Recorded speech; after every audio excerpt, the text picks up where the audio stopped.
순자야 거기 있으면 죽어. 지금 당장 나와 돌아가신 엄마 목소리였습니다.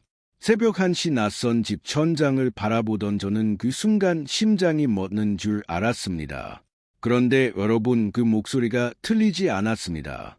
그날 밤 제가 그 방에 그대로 누워 있었다면 저는 지금 이 자리에 없었을 겁니다. 이사 첫날 밤 친어머니를 태워 없애려 한 뼈를 에이는 혈육배신의 흉계역 8천만 원짜리 아파트를 팔게 만들고 3억 원짜리 생명보험 수익자란에 자기 이름을 올린 사람은 다름 아닌 제 아들이었습니다. 저는 비명을 지르는 대신 아주 차갑게 천천히 손을 놀렸습니다. 엄마 이사 오셨으니까 이제 아무 걱정 없어요. 그날 낮 제 손을 꼭 쥐며 환하게 웃던 아들의 얼굴이 지금도 눈앞에 선납니다. 이사 온 지 불과 며칠간 후 안방 창문 틈에서 흘러나온 건 새벽 냉기가 아니었습니다. 그리고 그 안에서 발견된 것은 우연이 아니라 처음부터 짜인 계획이었습니다. 자식의 손에 목숨을 잃을 뻔한 소름이 돋는 혈육배신 복수국. 오늘의 사연 지금 바로 시작합니다. 오늘은 68살 할머니가 이사 첫날 밤 돌아가신 친정엄마 목소리에 맨발로 뛰쳐나와 목숨을 건지고 자신을 죽이려는 사람이 다름 아닌 친아들이었다는 것을 알게 된 이야기를 가져왔습니다. 여러분, 세상에서 가장 믿었던 사람이 나를 배신했다는 걸 알게 된 순간 어떻게 하시겠어요? 주저앉아 울기만 하실 건가요? 아니면 순자씨처럼 노란 봉투 하나를 준비하실 건가요? 영상 끝까지 함께 해주세요. 자물쇠가 3번을 돌려라 겨우 잠겼습니다. 노기어 한 번에 걸리지 않는 그 자물쇠를 순자는 지난 32년 동안 하루도 빠짐없이 잠그고 열기를 반복했었죠. 마지막으로 열쇠를 뽑아 손안에 쥐었을 때 새덩이 하나가 이렇게 무겁게 느껴진 적이 없었습니다. 올해 68 강순자입니다. 순자네 순대국밥 남편이 보드로 직접 그린 가게 간판을 올려다가 봤습니다. 세월의 페인트가 들떴어도 그 핵 하나하나에는 여전히 남편 손의 온도가 남아있는 것 같았죠. 새벽 4시에 일어나 국물을 올리고 손이 터지도록 그릇을 닫고 허리가 끊어질 것 같아도 카운터 뒤를 지켰던 32년이었습니다. 그 세월이 낡은 간판 하나에 다 담겨 있는 것 같았어요. 열쇠를 열쇠고리에서 분리해 주머니 깊숙이 넣으면서 순자는 천천히 고개를 돌려 이삿짐 차를 바라봤습니다. 아들 민준이 보낸 차였죠. 석 달 전 처음 이사 이야기가 나왔을 때 순자는 한참을 망설였었습니다. 가게도 집도 오래된 이웃도 두고 떠난다는 것이 생각처럼 쉬운 일이 아니었거든요. 그런데 민준이 매주 전화를 걸어왔습니다. 엄마 혼자 계시면 제가 너무 걱정돼요. 저희랑 같이 살아요. 그 목소리가 그렇게 간절할 수가 없었습니다. 결국 순자는 가게를 처분하고 아파트를 팔기로 했죠. 서울 성북구 민준이 마련한 구축 아파트 앞에 이삿짐 차가 멈추자 민준과 며느리 이선미가 먼저 달려나왔습니다. 민준은 어머니 드디어 오셨네요라며 트럭 짐칸을 열었고 이선미는 어머니 오시느라 힘드셨주라며 허리를 굽혔습니다. 두 사람이 이렇게 밝게 웃는 것을 순자는 오랜만에 보는 것 같았죠. 그때 현관 앞에 교복 차림으로 서 있던 손녀할인이 순자를 발견하고 달려왔습니다. 아무 말 없이 순자의 손을 두 손으로 꼭 쥐었어요. 할머니, 이제 매일 볼 수 있잖아요. 할인의 손이 작고 따뜻했습니다. 순자는 그 손을 꼭 맞잡으면서 이 선택이 틀리지 않았을 거라고 생각했죠. 이삿짐 정리가 거의 마무리된 오후 늦게였습니다. 민준이 안방 쪽으로 걸어오더니 벽면에 붙은 좁은 문 앞에서 멈췄습니다. 어머니, 보일러 상태 한번 확인해 드릴게요. 구축 아파트는 배관 점검을 안 하면 나중에 탈이 나거든요. 말이 끝나기 무섭게 보일러실 문을 열고 안으로 들어갔습니다. 순자는 안방에서 짐을 정리하다가 민준이 들어간 것을 잊을 뻔했습니다. 5분이 지났습니다. 10분이 지났습니다. 그러다 문이 열렸습니다. 민준이 나오면서 한 일이라고는 두 손을 툭툭 터는 동작 하나였습니다. 특별한 설명도 별다른 말도 없이 그냥 손을 털었습니다. 이상 없어요. 걱정 마세요. 어머니. 그리고 짐 정리를 도우러 거실로 나갔죠. 순자는 그 뒷모습을 잠시 바라보다가 손에 들고 있던 수건을 다시 깨기 시작했습니다. 저녁을 먹고 민준 가족이 어머니 푹 주무세요라고 인사하며 돌아갔습니다. 현관문이 닫히고 나자 집안이 갑자기 넓어지는 것 같았습니다. 32년 동안 가게 뒷방에서 자다 일어나기를 반복했던 순자에게의 낯선 안방은 천장도 높고 벽도 멀고 소리도 달랐습니다. 뒤척이다 보니 밤 11시가 넘었고 그제야 눈이 무거워졌습니다. 얼마나 잤을까요? 새벽 1시 귀를 때리는 목소리가 있었습니다. 순자야, 거기 있으면 죽어. 지금 당장 나와. 꿈인지 생시인지 알 수 없었습니다. 그런데 그 목소리가 누구의 것인지는 단번에 알았죠. 40년 전 세상을 떠난 친정 엄마였습니다. 살라생전 무슨 일이든 위험하다 싶으면 일단 뛰고 봐라. 생각은 나중에 해도 된다를 입에 달고 살던 분이었거든요. 순자는 눈을 뜨기도 전에 몸부터 일으켰습니다. 그 순간 코끝에 무언가가 걸렸습니다. 가스 냄새라는 것을 머리로 인식하기도 전에 폐속 어딘가가 먼저 반응했습니다. 안방과 맞붙은 보일러실 벽틈 사이로 도시가스가 서서히 새어 들어온 것이었죠. 슬리퍼를 찾을 시간이 없었습니다. 핸드백을 챙길 겨를도 없었어요. 순자는 그냥 뛰었습니다. 현관 손잡이를 잡아당겨 문을 열고 복도로 쏟아져 나왔습니다. 맨발이 차가운 복도 타일 위에 닿는 순간 다리에 힘이 풀리며 그 자리에서 벽을 짚고 주저앉고 말았습니다. 손이 떨려 벽을 제대로 잡지도 못했습니다. 딱 그때였습니다. 엘리베이터 문이 열리며 남자 하나가 나왔습니다. 4035 주민이었죠. 맨발로 복도 바닥에 쓰러지다시피 앉아있는 순자를 보고 그 사람이 주저하지 않고 바로 119에 신고했습니다. 출동한 소방관들이 보일러실 문을 열고 확인하더니 표정이 굳었습니다. 소방관이 순자 쪽으로 몸을 돌리며 말했습니다. 배관 연결부가 풀려 있어요. 30분만 더 계셨으면 큰일 날 뻔했습니다. 구급차 안에서 산소 마스크를 쓴 채 순자는 눈을 감았습니다. 가슴 위에 얹어 놓은 두 손이 여전히 떨리고 있었고 귀는 멍하게 울렸습니다. 그 멍멍한 귀 안쪽에서 두 가지 장면이 번갈아 떠올랐습니다. 오후에 보일러실에서 나오며 아무 말 없이 손을 툭툭 털던 민준의 그 동작, 그리고 현관문을 나서며 어머니 푹 주무세요 하고 환하게 웃던 그 얼굴. 병원 침대에 누운 순자의 머릿속에 조금 더 오래된 기억 하나가 불쑥 끼어들었습니다. 6개월 전이었습니다. 민준이 순자의 노트북을 보다가 엄마 공인 인증서 만료됐네요. 제가 갱신해 드릴게요 하며 노트북을 챙겨갔었죠. 며칠 뒤 돌아온 노트북은 겉모습이 전과 똑같았습니다. 그날 순자는 고맙다 한마디를 했고 그것으로 끝이었습니다. 그런데 지금이 침대 위에서 그 장면이 이렇게 다시 떠오르는 이유를 순자는 아직 설명할 수가 없었습니다. 새벽에 연락을 받고 병원으로 달려온 민준은 병실 문을 열기 무섭게 순자의 침대 곁으로 왔습니다.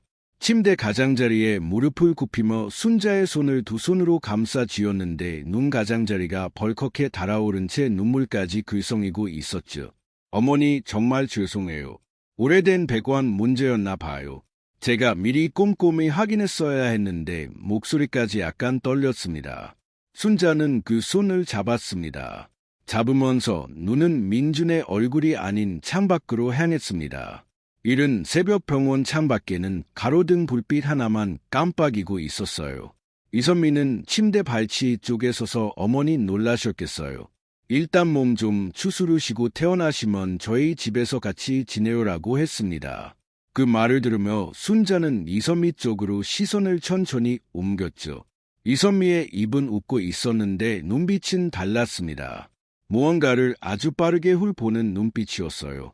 창문 너머 가로등을 다시 바라보며 순자는 아무 말도 하지 않았습니다. 태어나던 날 오전 순자는 민준의 제안을 조용히 거절했습니다. 괜찮아. 엄마 혼자 있는 게 편해. 민준이 무슨 말씀이에요? 어머니하며 말을 이으려 했지만 순자는 이미 간호사실 쪽으로 걸음을 옮긴 뒤였습니다. 갈 곳이 없었습니다. 이어 8천만 원을 받고 팔아버린 아파트로는 돌아갈 수 없었죠. 팔고 나서 민준이 이사 비용이랑 각종 수수료 제가 한꺼번에 처리할게요. 잠깐 제 통장으로 보내주세요라고 했을 때 순자는 그날 오후 이체를 했습니다. 그 돈에서 지금까지 순자 손에 돌아온 것은 단 한 푼도 없었어요. 순자가 짐을 푼 곳은 예전 가게 근처 고시원이었습니다. 한 달에 35만 원짜리 방이었는데 문을 열면 폭이 딱 두 팔이었습니다. 창문은 있었지만 맞은편 건물병만 보였고 낮에도 형광등을 켜야 했죠. 선반 하나, 작은 책상 하나, 접이식 의자 하나. 32년 동안 가게를 지키던 사람이 마지막으로 들어온 공간이 이런 곳이라는 것을 순자는 짐 가방을 내려놓으며 천천히 받아들였습니다. 그 방에 앉아 순자는 지난 2년을 거슬러 올라갔습니다. 2년 전 어느 날 민준이 전화해서 가게가 요즘 좀 어렵긴 한데 곧 나아질 거예요라고 했습니다. 그때 순자는 그 말을 그냥 믿었죠. 6개월 뒤에 폐업 소식을 들었을 때도 민준은 별거 아니에요. 금방 정리되어라고 했고 순자는 또 믿었습니다. 그전부터 매주 전화가 왔었죠. 엄마 혼자 계시면 위험해요. 저희랑 같이 살아요. 엄마 아파트 팔고 오시면 제가 다 책임질게요. 그 목소리들이 이제는 다른 걸로 들렸습니다. 창문 너머 맞은편 건물 벽을 바라보다가 순자는 휴대전화를 집어들었습니다. 방놓은 전화를 2번 울리기도 전에 받았습니다. 순자야 나라. 무슨 일이야? 목소리가 그래? 노라. 나 생명보험 수익자가 지금 어떻게 돼 있는지 직접 확인하는 방법이 어떻게 돼? 수화기 너머로 잠깐 침묵이 흘렀습니다. 방울이 천천히 물었습니다. 무슨 일 있어? 순자는 잠시 뜸을 들이다가 그냥 확인해보고 싶어서라고만 했습니다. 전직보험 설계사 출신인 박노은 방법을 또렷하게 알려줬습니다. 보험사 창구에 신분증을 들고 직접 방문하면 계약자 본인이 수익자 변경 이력은 물론 공인인증서, 접속 기록까지 전부 조회할 수 있다고 했습니다. 전화를 끊고 나서 순자는 지갑 속본증을 꺼내 손안에 쥐었습니다. 다음날 아침 순자는 혼자 버스를 타고 보험사 지점으로 향했습니다. 창구 직원은 젊은 여자였는데 신분증을 받아들고 모니터에 이름을 입력하더니 잠시 화면을 들여다봤습니다. 그러다 손이 멈췄습니다. 직원이 고개를 들어 순자를 바라보며 조심스럽게 물었습니다. 고객님, 수익자 변경이 되어 있는데요. 6개월 전에 변경 처리가 되었거든요. 직접 변경하신 게 맞으세요? 순자는 그 말을 듣는 순간 등줄기 아래로 무언가 차가운 것이 쭉 훑고 내려가는 것을 느꼈습니다. 아니요.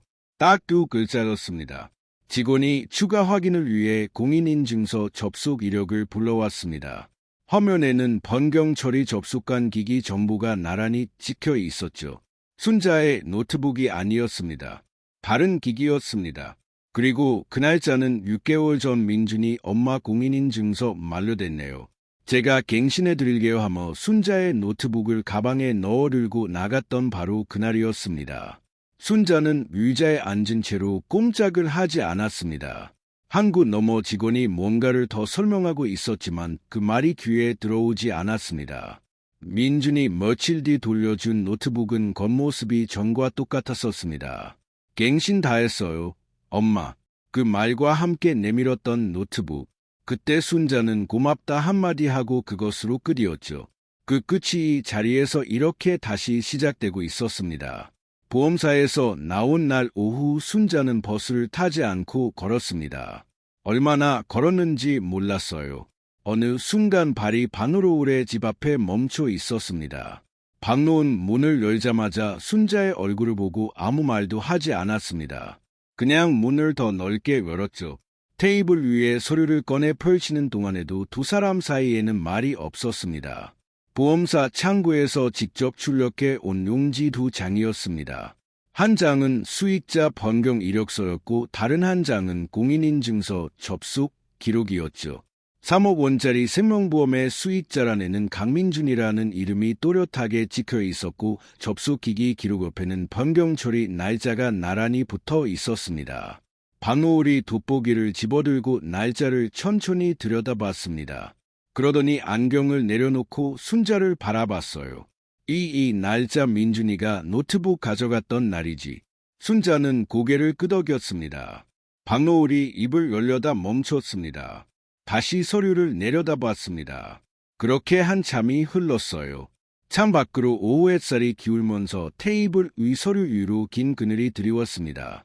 박노을이 먼저 입을 열었습니다. 순자야, 이거 공인인증서 도령이야. 이것만으로도 형사고소 충분히 할 수 있어. 그 말이 귀에 들어왔습니다. 머리로는 이해했습니다.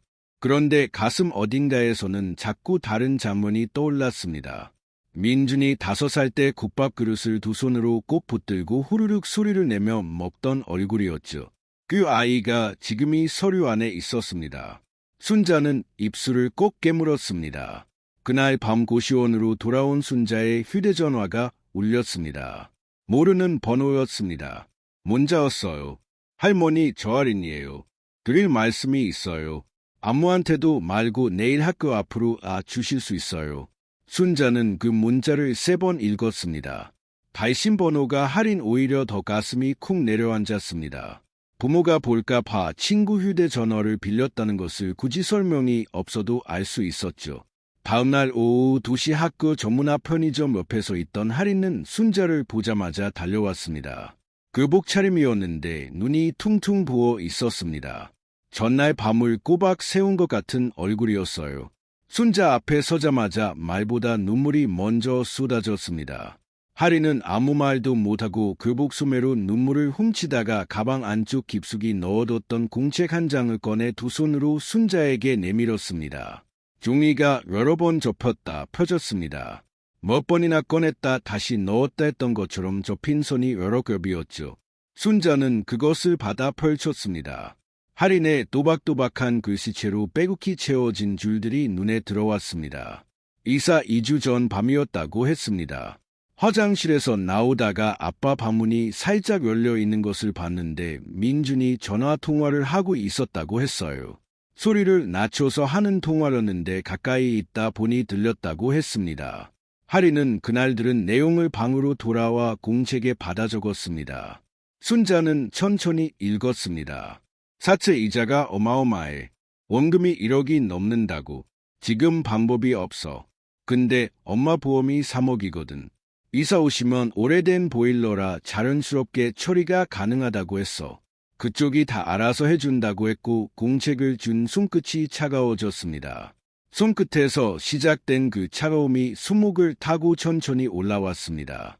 순자는 공책에서 눈을 들어 울음을 참으며 어깨를 들썩이는 할인을 바라봤습니다. 할인아, 이거 언제부터 알고 있었어? 할인이 목을 가다듬으며 대답했습니다. 처음엔 무슨 말인지 잘 몰랐어요. 그냥 이상한 것 같아서 적어 놓았는데 할머니 가스 사고 나고 나서 다시 꺼내 읽었어요. 그때 알았어요. 그래서 혼자 얼마나 있었어? 할인이 입술을 떨며 말했습니다. 얼요리요. 아빠 옆에서 열흘 동안 아무것도 모르는 척했어요. 16살짜리가 열흘이었습니다. 아빠 옆에서 밥을 먹고 학교를 다니고 웃는 척하며 열을 버텼습니다. 순자는 더 이상 할인의 얼굴을 똑바로 볼 수가 없어서 공책을 가슴에 꼭 눌러 안았습니다. 여러분, 이 아이한테 그 열이 얼마나 길었을까요? 그날 저녁 순자는 박노을에게 공책을 보여줬습니다. 박노을은 내용을 읽더니 한참 동안 말이 없었습니다. 그러다 조용히 입을 열었습니다. 순자야, 내가 따로 알아본 것도 있어. 들을 수 있어? 박노을이 털어놓은 내용은 이랬습니다. 민준의 가게는 2년 6개월 전에 이미 사업자 등록이 말소됐다고 했습니다. 민준이 폐업하기 전 재기를 노린다며 여러 곳에서 돈을 빌렸는데 사채 원금이 이곳저곳 합쳐 1억 2천만 원이 넘었다고 했죠. 사실 몇 년 전에 민준이 박노에게도 돈을 빌리러 온 적이 있었기 때문에 박노는 그 주변 사람들을 통해 어느 정도까지 파악이 됐다고 했습니다. 순자가 이체 한 2억 8천만 원 있잖아.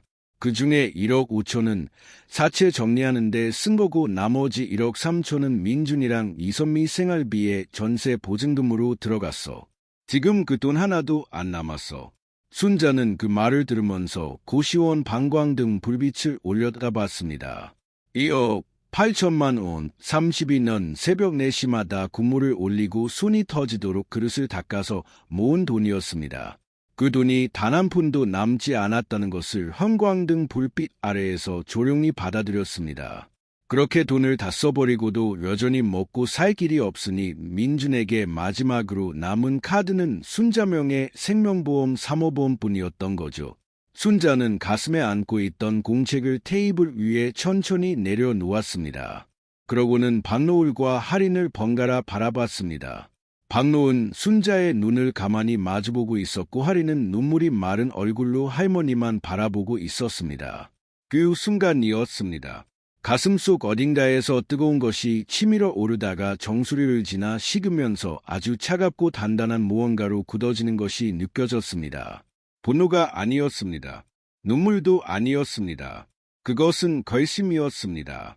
민준이 가장 높은 곳에 올라가 있는 자리에서 가장 많은 사람이 보는 앞에서 이 공책과 이 서류들을 하나씩 꺼내 보이는 그림이 순자의 머릿속에서 천천히 완성되고 있었습니다.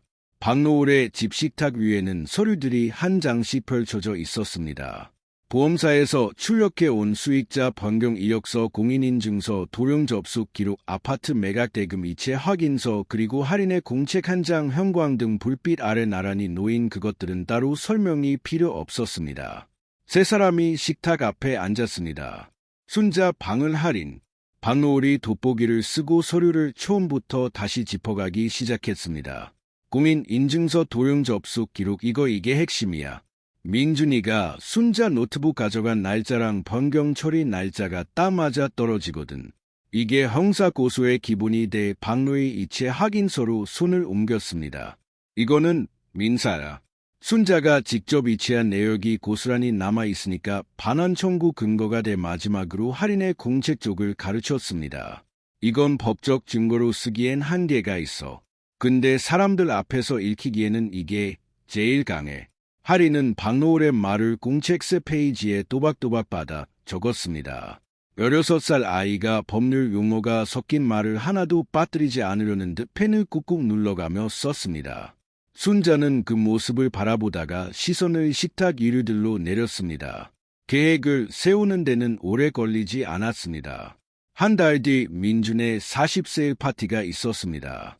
민준이 직접 여기저기 자랑하며 준비하고 있는 자리였죠. 친구들, 직장, 동료들, 이선미 가족까지 20명이 넘게 모일 거라고 했습니다. 그 자리였습니다. 민준이 가장 높은 곳에서 있는 그 자리에서 이 봉투를 열기로 했습니다. 순자가 그런데 한 가지 먼저 해야 할 일이 있어라고 하자 박노과 할인이 동시에 순자를 바라봤습니다. 민준이한테 전화해야 해. 엄마가 포기한 것처럼 방울이 잠시 순자를 들여다보더니 천천히 고개를 끄덕였습니다. 할인은 펜을 내려놓고 조용히 할머니 손을 바라봤습니다. 순자는 휴대전화를 집어들었습니다. 전화가 3번 울리더니 민준이 받았습니다. 엄마 무슨 일이에요? 순자는 창밖을 바라보며 말했습니다. 목소리를 조금 낮추고 끝을 약간 흘렸습니다. 아들, 엄마가 너무 예민하게 굴었던 것 같아. 그냥 사고였는데 엄마가 별별 생각을 다 했나 봐. 생일 파티에 엄마도 불러줄 수 있어. 수야기 너머로 짧은 침묵이 흘렀습니다. 1주, 2주. 그러다 민준의 목소리가 돌아왔습니다. 당연하죠. 엄마, 기다릴게요. 전화를 끄는 순자의 손이 테이블 위에 조용히 내려앉았습니다. 아무렇지 않은 첫 목소리를 고르는 동안 가슴 안쪽에서는 전혀 다른 말들이 맴돌고 있었죠. 한 달만 기다려. 순자야. 박노이 순자의 손 위에 자신의 손을 얹었습니다. 아무 말도 없이 그것으로 충분했습니다. 한편 그 시각 전화를 끄는 민주는 고개를 들어 이선미 쪽을 바라봤습니다. 이선미가 무언의 시선으로 묻자 민준이 입꼬리를 올리며 말했습니다. 엄마가 포기한 것 같아. 파티도 오겠대. 이선미는 그 말을 듣고 소파 등받이에 몸을 기대며 천천히 숨을 내쉬었습니다. 잘 됐네. 이제 됐어. 두 사람이 나눈 말이 그 방에서 얼마나 가볍게 떠들었는지 알 리가 없었습니다. 다음날 오전 박노이 연결해준 법률구조공단 담당 변호사와 전화 상담이 잡혔습니다. 순자는 고시원 방 접이식 의자에 앉아 휴대전화를 기회댔습니다. 변호사는 서류 목록을 듣더니 이 정도 자료면 공인인증서 도용으로 형사 고소 가능하고 이체 내역으로 민사 반환 청구도 함께 진행할 수 있습니다라고 했습니다. 파티 당일 경찰서 접수를 함께 진행하시려면 그날 파티가 끝난 직후 바로 움직이셔야 해요. 순자는 메모지에 날짜를 적었습니다. 그 숫자 옆에 동그라미를 하나 쳤습니다. 전화를 끊고 나서 순자는 방 안을 둘러봤습니다. 짐이라고 해봤자 옷머벌과 세면도구, 그리고 가방 안에 넣어온 물건 하나가 전부였습니다. 선반 위에 올려둔 것이었죠. 남편이 가게 개업 전날 직접 만든 나무 주걱이었습니다. 쓰다 보면 닳아서 새로 사면 된다고 했는데 이상하게 이 주걱만은 32년 동안 단 한 번도 부러진 적이 없었습니다. 그리 고운 나무를 골라 손수 깎았다고 남편이 가게 문 열던 날 아침 웃으면서 내밀었던 것이었죠. 그 주걱이 좁은 고시원 선반 위에서 형광등 불빛을 받으며 놓여 있었습니다. 순자는 그것을 집어 손 안에 감쌌습니다. 32년 동안 국물을 젓고 고명을 얹고 그릇을 닦던 손이었습니다. 그 손이 지금 이것을 쥐고 있었습니다. 나무 주걱은 차갑지도 뜨겁지도 않았습니다. 그냥 단단했습니다. 순자는 그것을 다시 선반 위에 올려 두었습니다. 그러고는 가방 안에서 노란 봉투 하나를 꺼냈습니다. 보험사 서류, 이체 확인서, 공책 사본 한 장씩 봉투 안에 집어넣었습니다. 아직 다 채워지지 않은 봉투였지만 봉투 입구를 가볍게 접어 세워두었습니다. 형광등이 잠시 깜빡였습니다. 순자는 개의치 않았습니다. 한 달 후 민준 앞에 이 봉투를 올려놓는 순간까지 방에서 기다릴 수 있었습니다. 32년 새벽 4시를 버텨온 사람이 한 달쯤이야 못 버틸 리 없었죠. 생일 파티 열흘 전 아침 박노희 고시원 앞에 차를 세우고 경적을 짧게 눌렀습니다. 조수석 창문을 내리며 말했습니다. 다 어디 좀 가자. 어디냐고 묻기도 전에 순자는 가방을 들고 차에 올랐습니다. 50년 가까이 된 사이였습니다. 박노을이 어디 가자고 할 때는 그냥 따라가는 게 맞는 사이였죠. 2시간 남짓 달렸습니다. 창밖으로 도심의 건물들이 점점 낮아지고 논과 밭이 펼쳐지다가 어느 순간 바다가 나타났습니다. 충남 서산이었습니다. 차에서 내리자마자 바람이 먼저 달려왔습니다. 머리카락을 헝크어 놓는 짠내 나는 바람이었습니다. 순자는 눈을 가늘게 뜨며 바다를 바라봤습니다. 살이었습니다. 남편과의 해변에서 손을 잡고 걸으며 우리 가게 열자고 결심하던 날이 바로 이곳이었죠. 그때도 이런 바람이 불었었습니다. 남편이 이 바람이 불어오는 방향으로 가게 문을 내야 장사가 잘 된다며 웃었던 것이 아직도 생생했습니다. 그 사람이 떠나고 나서 이곳에 다시 오기는 처음이었어요.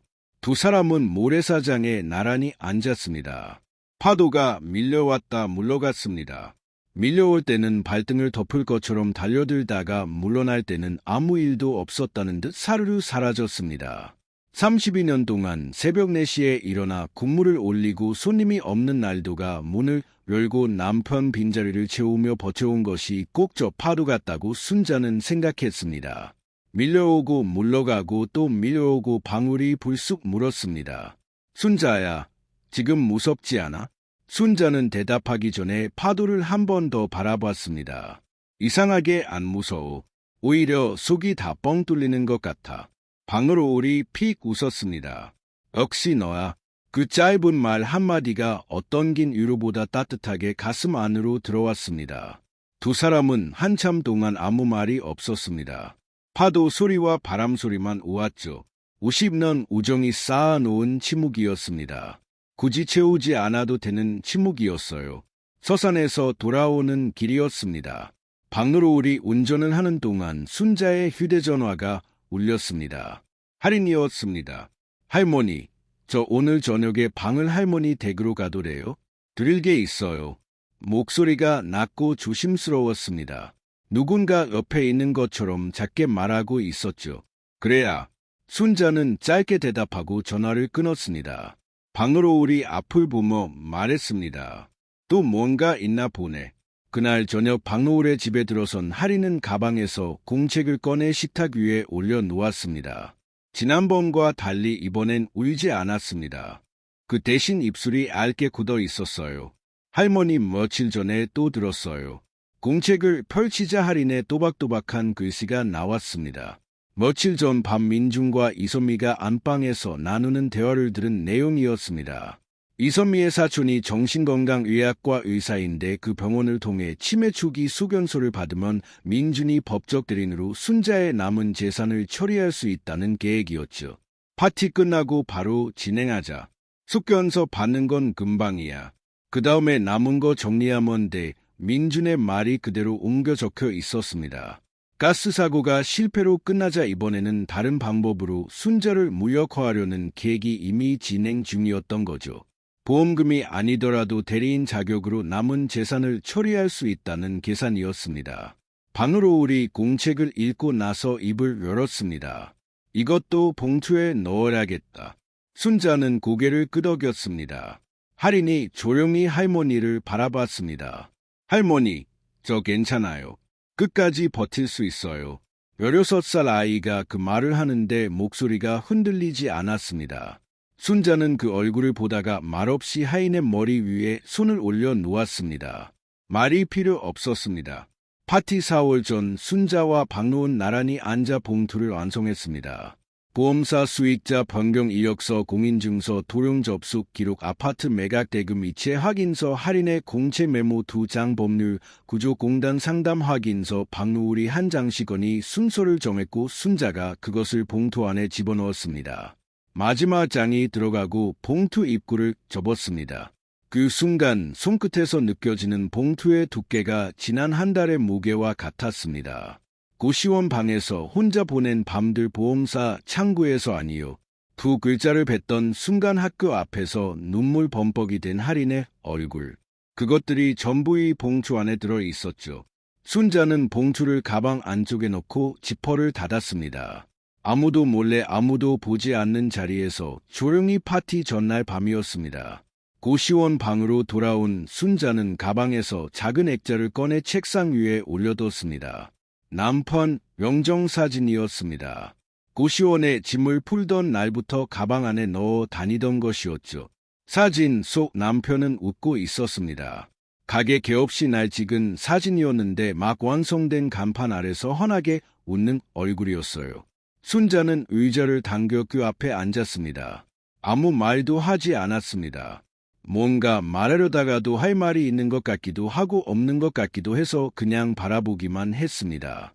강등 아래 두 사람 사이로 아무 소리도 없는 시간이 흘렀습니다. 얼마쯤 지났을까요? 순자가 사진 앞에서 일어나 세면대 앞에 섰습니다. 거울에 비친 얼굴을 잠시 바라봤습니다. 68회를 건너온 얼굴이었습니다. 이튿날 아침 알람이 울리기도 전에 눈이 떠졌습니다. 새벽 4시였습니다. 32년 동안 가의 문을 열기 위해 일어나던 그 시각이었죠. 몸이 아직 기억하고 있었습니다. 순자는 세수를 하고 머리를 단정하게 빗었습니다. 옷장 안에 걸어둔 외출복 중에서 가장 단정한 것을 꺼내 입었습니다. 남편 장례식 이후 한 번도 꺼내 입지 않은 짙은 남색 재킷이었어요. 선반 위 나무 주걱을 한번 바라봤습니다. 가방 안쪽에 봉투가 있는지 한번 확인했습니다. 그리고 고시원 문을 열고 나섰습니다. 복도 끝창문 너머 조금씩 밝아오고 있었습니다. 고시원 문을 열고 나서던 그 새벽보다 이틀 전이었습니다. 파티 이틀 전 오전이었습니다. 순자가 가방 안쪽에 넣어둔 봉투를 꺼낸 물을 마지막으로 한 번 더 확인하던 참이었죠. 한 장씩 꺼냈다가 순서대로 다시 넣고 봉투 입구를 접어 세워두던 그때였습니다. 현관 쪽에서 노크 소리가 들렸습니다. 두 번 문을 열자 민준이 서 있었습니다. 깔끔하게 다린 셔츠의 손에는 작은 봉투를 들고 있었습니다. 어머니 갑자기 왔죠. 근처 지나다가 들렀어요. 미소가 자연스럽게 올라와 있었습니다. 준비된 것처럼요. 순자는 한 발 물러서며 말했습니다. 들어와 방 안은 두 사람이 마주서면 좁았습니다. 민준이 접이식 의자에 앉으며 고시원 방 안을 한번 둘러봤습니다. 천장에서 바닥까지 선반 위 나무 주걱에서 책상 위까지 눈길이 스르르 지나쳤습니다. 봉투는 이미 가방 안쪽 깊숙이 들어가 있었죠. 형광등 불빛이 좁은 방 안을 환하게 비추고 있었는데 그 빛이 오히려 방을 더 작아 보이게 만들었습니다. 민준이 들고 온 봉투에서 종이 한 장을 꺼냈습니다. 그러더니 순자 쪽으로 손을 내밀며 말했습니다. 어머니, 솔직히 말씀드리면 요즘 어머니가 걱정이 돼요. 가스 사고 나고 나서인지 깜빡하시는 게 좀 있으신 것 같아서요. 이선미 사촌이 정신건강의학과 의사거든요. 제가 미리 예약해놨어요. 한번 가 보시는 게 어때요? 그냥 간단한 검사예요. 부담 없어요. 순자는 종이를 받아들었습니다. 병원 이름과 날짜 시간이 적혀 있었습니다. 파티 다음날 오전 10시였습니다. 파티가 끝나는 그 다음날 오전 10시 종이 위에 글자들이 눈에 박혔습니다. 민준의 계획 안에서 모든 것이 얼마나 촘촘하게 맞물려 있는지가 이 종이 한 장에 전부 담겨 있었습니다. 가스 사고가 실패로 끝나고 이번엔 치매 소견서로 대리인 자격을 얻어 남은 것들을 정리하려는 것이었죠. 순자는 고개를 들었습니다. 그래 한번 가 볼게. 목소리를 조금 낮추고 끝을 약간 흘렸습니다. 민준의 어깨에서 힘이 빠지는 것이 보였습니다. 입꼬리가 올라갔습니다. 잘 생각하셨어요, 어머니. 진짜 걱정이 돼서 그러는 거 아시죠?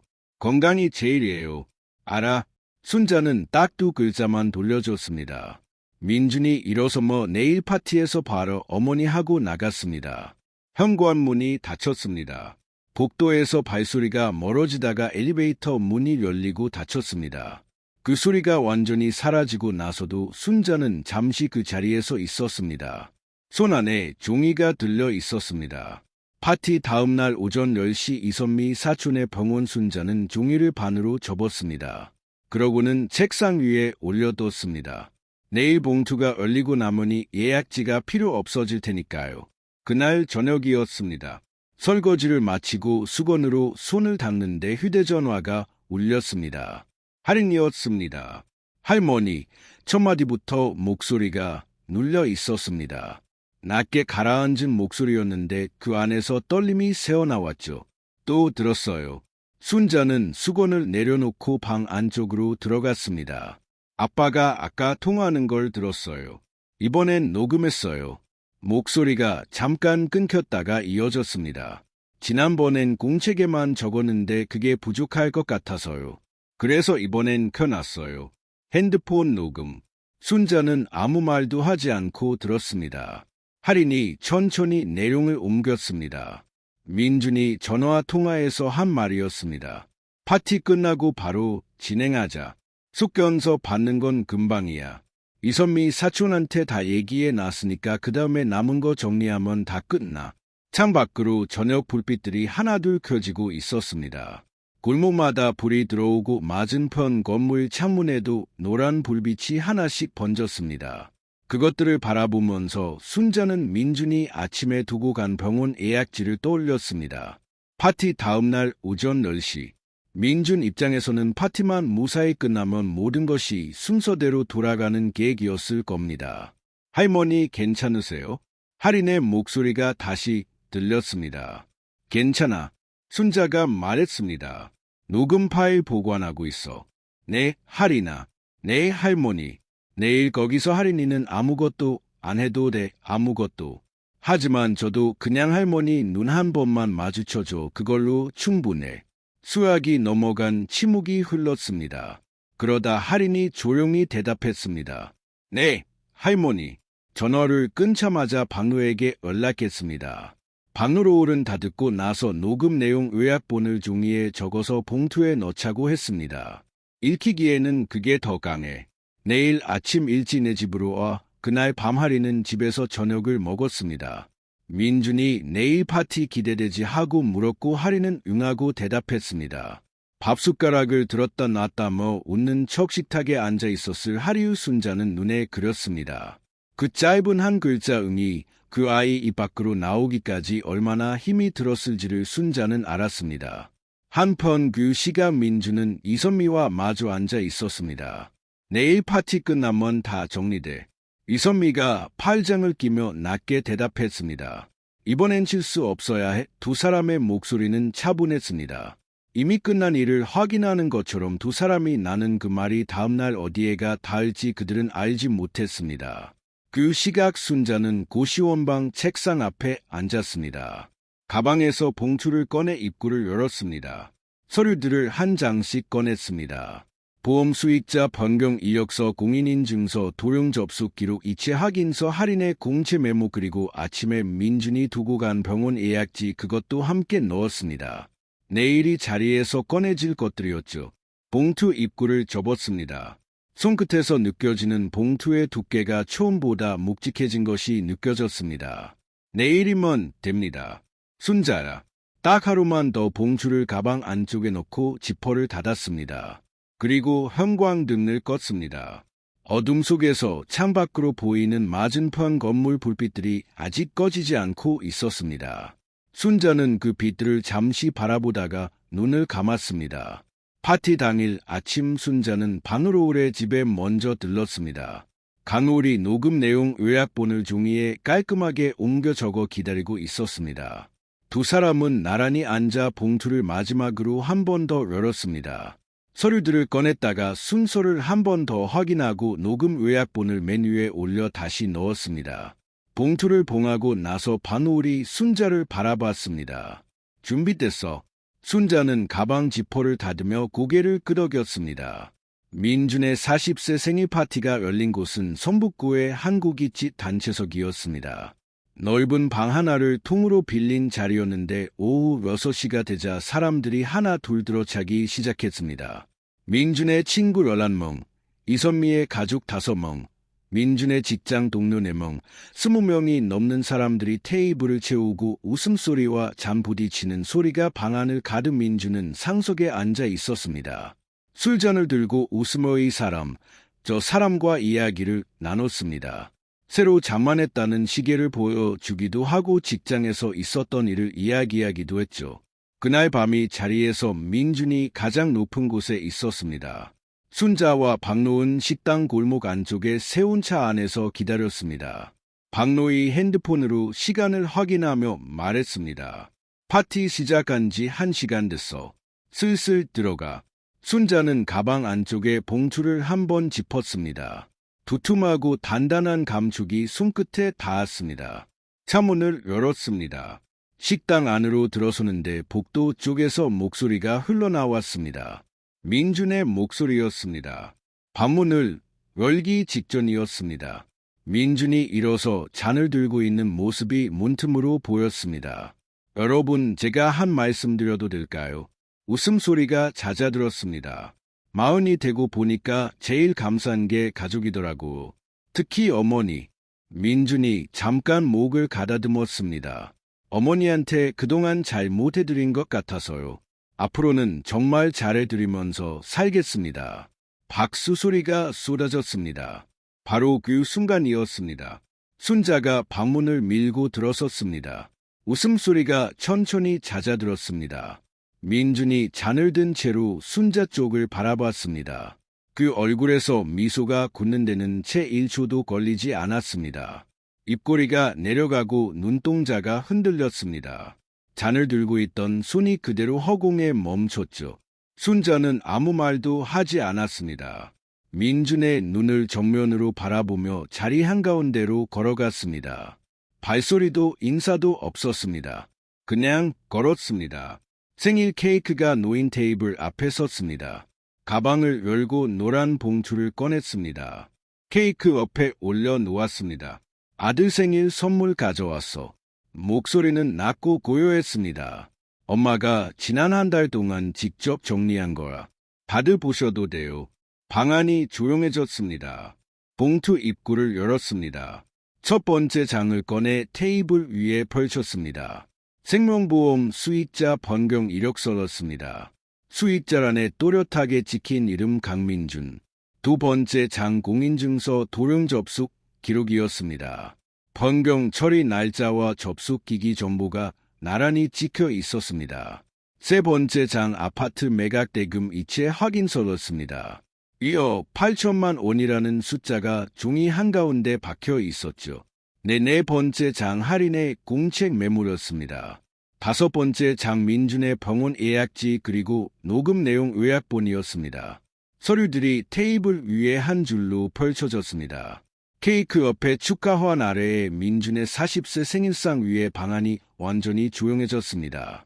서류를 들여다보기 시작한 사람, 옆 사람과 눈을 마주치는 사람, 입을 가리는 사람 누군가 낮은 목소리로 이게 뭐라? 라고 했습니다. 민준이 자리에서 벌떡 일어섰습니다. 어머니, 여기가 어딘 줄 알고 이러세요. 사람들 앞에서 이게 무슨 짓이에요? 목소리가 높아졌습니다. 엄마가 요즘 건망증이 있으셔서요. 자꾸 이상하게 오해를 하시거든요. 다들 죄송합니다. 제가 어머니 좀 그때였습니다. 방 한쪽에서 의자 소리가 났습니다. 조용히 천천히 할인이 일어서고 있었습니다. 교복이 아닌 깔끔한 사복 차림이었는데 두 손을 가지런히 모은 채 아빠를 바라보고 있었습니다. 그리고 천천히 걸었습니다. 테이블들 사이를 지나 사람들 시선을 가로질러 할머니 곁으로 민준이 할인아 하고 불렀습니다. 할인은 멈추지 않았습니다. 손자 옆에 선 할인이 입을 열었습니다. 아빠 제가 직접 들었어요. 목소리가 떨리지 않았습니다. 녹음도 했어요. 방안이 완전한 침묵에 잠겼습니다. 숨소리조차 들리지 않는 것 같았습니다. 할인이 순자의 손을 두 손으로 잡았습니다.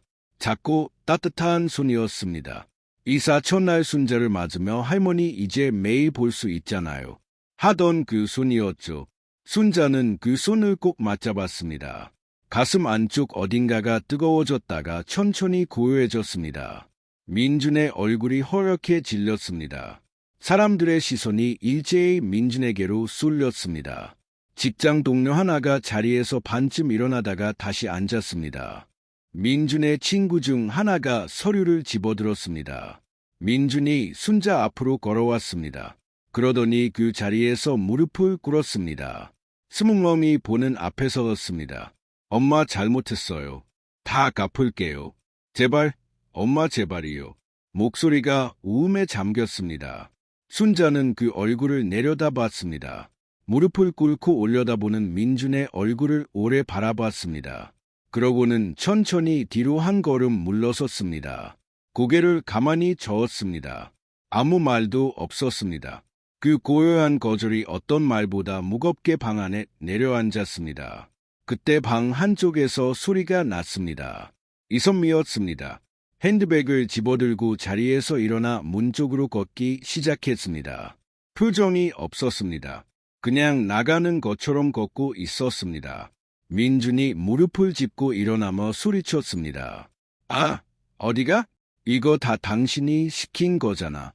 이선미는 멈추지 않았습니다. 문을 열고 나갔습니다. 민준의 목소리만 텅 빈 방 안에 남았습니다. 20명이 앉아있는데 아무도 말하지 않았습니다. 케이크 초가 아직 꽂혀있는 테이블 위 서류들 옆에서 순자는 하인의 손을 잡은 채로 방로를 바라봤습니다. 방로이 고개를 끄덕였습니다. 두 사람은 방문을 향해 걸었습니다. 하인이 그 곁에서 함께 걸었습니다. 식당을 나서자 밤바람이 불었습니다. 서늘하고 맑은 바람이었습니다. 순자는 잠깐 눈을 감았다가 떴습니다. 박노을이 차 열쇠를 꺼내며 말했습니다. 경찰서 가자. 응. 순자는 짧게 대답하고 차름을 옮겼습니다. 등 뒤 식당 안에서 민준의 목소리가 아직 들렸습니다. 뭔가를 외치는 것 같았는데 내용이 귀에 들어오지 않았습니다. 발걸음이 조금도 느려지지 않았습니다. 경찰서 민원실 창고에 서류들을 꺼내 올려놓는 데는 오래 걸리지 않았습니다. 담당 직원이 서류를 검토하다가 고개를 들며 말했습니다. 준비를 많이 하셨네요. 순자는 그 말에 아무 대답도 하지 않았습니다. 그냥 고개를 한번 끄덕였습니다. 30이 새벽 4시마다 국물을 올리던 사람이었습니다. 준비쯤이야 할 수 있었죠. 경찰서에 서류를 접수하고 나온 날밤 순자는 방로의 차 조수석에 앉아 창밖을 바라봤습니다. 서울 밤거리의 불빛들이 창문 위로 흘러갔습니다. 박노을이 아무 말도 하지 않고 운전했습니다. 순자도 아무 말이 필요 없었습니다. 사흘 뒤 민주는 경찰 조사를 받았습니다. 보일러 배관 조작에 대해서는 처음부터 끝까지 노후 배관 사고였다고 버텼습니다. 그러나 공인인증서 도용 접속 기록 앞에서는 달랐습니다. 접속 날짜, 접속 기기, 변경 처리 시각 숫자들이 민준을 사방에서 조여왔습니다. 민준이 입을 다물었습니다. 제가 어머니 허락받고 했어요라는 말도 어머니가 잘 모르셔서 제가 대신이라는 말도 이체 확인서 앞에서는 어디에도 닿지 못했습니다. 2억 8천만 원, 그 숫자는 서류 위에서 움직이지 않았습니다. 조사가 길어지면서 민준과 이선미 사이에서 균열이 생겼습니다. 민준이 조사실에서 아내가 계획한 거라서 저는 몰랐어요라고 했다는 것을 이선미는 담당 변호사를 통해 전해들었다고 했습니다. 2달이 지나지 않아 이선미는 이혼 서류를 냈습니다. 민준은 막으려 했지만 이선미는 이미 마음이 굳어 있었죠. 벌거가 시작됐고 이선미는 할인의 양육도 포기했습니다. 그 무렵에게서 전화가 왔습니다. 저녁 8시였습니다. 할머니 목소리가 낮았습니다. 낮으면서도 무언가를 꾹 누르고 있는 것 같았죠. 저 할머니랑 살면 안 돼요. 순자는 수화기를 준 채로 아무 말도 하지 못했습니다. 고시원 방이 조용히 빛을 내리고 있었습니다. 창 밖에는 여전히 맞은편 건물이 있었습니다. 그 벽을 바라보다가 순자는 눈을 감았습니다. 16살짜리가 엄마도 아빠도 선택하지 않고 할머니를 선택했습니다. 그 말 한마디가 가슴 한가운데를 조용히 두드렸습니다. 순자는 딱 한 글자만 했습니다.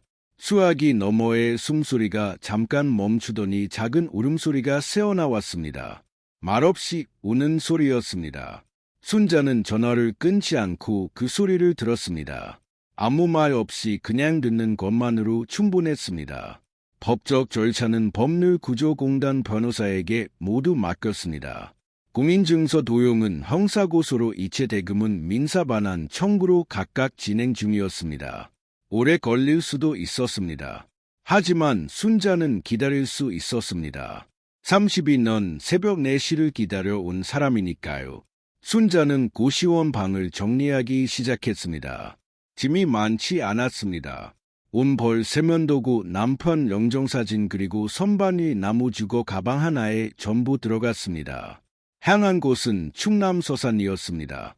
박노을과 함께 앉아 파도를 바라보던 그 해변에서 걸어서 10분 거리였죠. 남편과 처음 가게를 열기로 결심하던 날밤 손을 잡고 걷던 바로 그 바닷가 마을이었습니다. 32년 전에 시작했어야 할 곳에 이제야 났습니다. 가게 자리는 작았습니다. 주방이 좁고 창문이 하나뿐인 자리였는데 창문을 열면 바다 냄새가 들어왔습니다. 보증금을 치르고 나서 순자는 빈주방 한가운데 서서 천장을 한번 올려다봤습니다. 32년간 모아둔 비상금이었습니다. 남편 몰래 틈틈이 모아둔 돈이었죠. 정작 남편은 그 돈이 있는 줄도 몰랐을 겁니다. 간판을 다는 날 순자는 방울과 함께 사다리를 받치고서 있었습니다. 순자네 순대국밥 서울 가게와 똑같은 이름이었습니다. 남편이 보드로 그렸던 것과 달리 이번엔 인쇄된 간판이었지만 그 이름만은 바꾸지 않았습니다. 개업 첫날 새벽이었습니다. 알람이 울리기도 전에 눈이 떠졌습니다. 새벽 4시였습니다. 몸이 아직 기억하고 있었죠. 32년 동안 하루도 빠지지 않았던 그 시각이었습니다. 가게에 불을 켜고 국물솥을 올렸습니다. 서산 새벽 공기가 창문 틈으로 스며들었습니다. 짠내 섞인 바닷바람이었습니다. 서울 가게 주방에서는 맡을 수 없던 냄새였죠. 뜨거운 솥에서 김이 올라오고 그 김 사이로 바닷바람이 지나갔습니다. 순자는 국자를 들고 한 번 젓고 불을 줄였습니다. 그때 주방문이 열렸습니다. 박노을이었습니다. 순자보다 먼저 와 있었습니다. 앞치마를 들고 와서 허리에 두르며 말했습니다. 나도 오늘부터 직원이야. 순자가 방울을 바라봤습니다. 박노을이 씩 웃었습니다. 두 사람은 좁은 주방에서 한참을 웃었습니다. 왜 웃는지 설명이 필요 없었습니다. 그냥 웃었습니다. 점심이 되기 전이었습니다. 가게 문이 열렸습니다. 할인이었습니다. 주말이라 사복 차림이었는데 가방을 메고 들어서며 구석 자리에 앉았습니다. 메뉴를 보는 척하다가 순자와 눈이 마주쳤습니다. 할머니, 국밥 하나요? 순자는 아무 말도 하지 않고 주방으로 들어갔습니다. 국물을 떠서 그릇에 담고 고명을 올리고 뚜껑을 덮었습니다. 할인 앞에 그릇을 내려놓았습니다. 뚜껑을 열자 김이 올라왔습니다. 할인이 숟가락을 들었습니다. 한 숟가락 떴습니다. 그리고 그릇을 두 손으로 감쌌습니다. 꼭 쥐었습니다. 순자는 그 손을 봤습니다. 민준이 5살 때 국밥 그릇을 두 손으로 꼭 쥐고 먹던 것이 이런 모습이었습니다. 그때는 그 작은 손이 그릇보다 작았었죠. 지금 할인의 손은 그릇을 충분히 감쌀 만큼 컸습니다. 하인이 국물을 한 모금 마시더니 고개를 들었습니다. 할머니, 진짜 맛있어요. 순자는 대답하지 않았습니다. 그냥 카운터 쪽으로 돌아서서 걸었습니다. 주방 선반 위에 남편 영정 사진이 올려져 있었습니다. 가게 개업 첫날 찍은 사진이었죠. 서울 가게에 있던 것과 똑같은 자리에 놓았습니다. 선반 유물소이 보이는 자리. 사진 속 남편은 웃고 있었습니다. 순자는 잠깐 그 사진을 바라봤습니다. 뭔가 말하려다가 그냥 국자를 들었습니다. 소단을 한번 저었습니다. 남편 영정 앞에서 국물을 젓는 것이 어떤 말보다 더 정확한 인사였습니다. 나무 주걱은 손 옆에 세워두었습니다. 32년간 부러지지 않은 그것이 새 가게 주방에서도 똑같이 서 있었습니다. 가게 문 옆 사람들이 드나드는 자리 옆에 작은 쪽지가 붙어 있었습니다. 개업 전날 새벽에 순자가 직접 쓴 것이었습니다. 글씨가 반듯하지 않았습니다. 손이 약간 떨렸던 것이죠. 오늘도 뜨겁게 오늘도 맑게. 바다에서 불어온 바람이 가게 문을 살짝 밀었습니다. 방울 소리가 잘락났습니다. 순자는 눈을 잠깐 감았다가 다시 국자를 열어본 순자 씨의 이야기가 여기에서 끝이 아니라는 거 다들 아시죠? 민준에 대한 수사는 아직 진행 중이고 2억 8천만 원을 돌려받기 위한 싸움도 아직 끝나지 않았습니다. 하지만 순자 씨는 그것이 다 정리되기를 기다리며 멈춰서 있지 않았습니다. 새벽 4시에 일어나 국물을 올렸습니다. 오늘도 내일도 자식이 파놓은 함정 앞에서도 순자 씨가 쓰러지지 않은 건 대단한 용기 때문이 아니었습니다. 32년 동안 새벽마다 수트 올리며 쌓아온 것들이 결국 순자를 지탱해 줬습니다. 여러분, 우리는 살면서 가장 가까운 사람에게 가장 깊이 배입니다. 먼 사람의 칼은 피할 수 있어도 믿었던 사람의 칼은 피하기가 어렵습니다. 그래서 더 아프고 그래서 더 오래 남습니다. 하지만 순자 씨가 우리에게 보여준 것이 있었습니다. 배신당한 자리에서 주앉는 것이 아니라 그 자리에서 다시 국물을 올리는 것, 그것이 진짜 힘이라는 것을요. 오늘 이야기에서 우리가 꼭 기억해야 할 것이 하나 있습니다. 내 재산, 내 서류, 내 공인인증서는 절대로 자식에게도 맡기지 마십시오. 아무리 믿는 자식이라도 아무리 효자처럼 보여도 통장도 도장도 보험서류도 내가 직접 챙기고 내가 직접 확인하셔야 합니다. 호의가 습관이 되면 권리인 줄 압니다. 그리고 그 권리가 욕심이 되면 순자 씨처럼 새벽 1시에 맨발로 뛰어야 하는 날이 올 수도 있습니다. 국밥 한 그릇이 뜨거운 건 불 때문이 아니에요. 그것을 끓인 사람의 시간 때문이죠. 여러분 한 분 한 분의 삶도 그 오랜 시간이 만들어낸 뜨거운 한 그릇입니다. 그릇을 함부로 건드리는 사람에게 내어주지 마십시오. 오늘 이야기에서 가장 마음에 남는 자문이 있으셨나요? 혹시 비슷한 경험이 있으시다면 댓글로 남겨주세요. 여러분의 이야기가 또 다른 누군가에게 힘이 됩니다. 구독과 좋아요, 알림 설정을 눌러주시면 여러분께도 순자 씨처럼 진정한 행복이 찾아올 거예요. 댓글로 시청하고 계신 지역과 의견을 남겨주세요. 순자네 사연 다음에도 재미있는 사연으로 또 찾아뵙겠습니다. 항상 건강하시고 행복하세요. 감사합니다.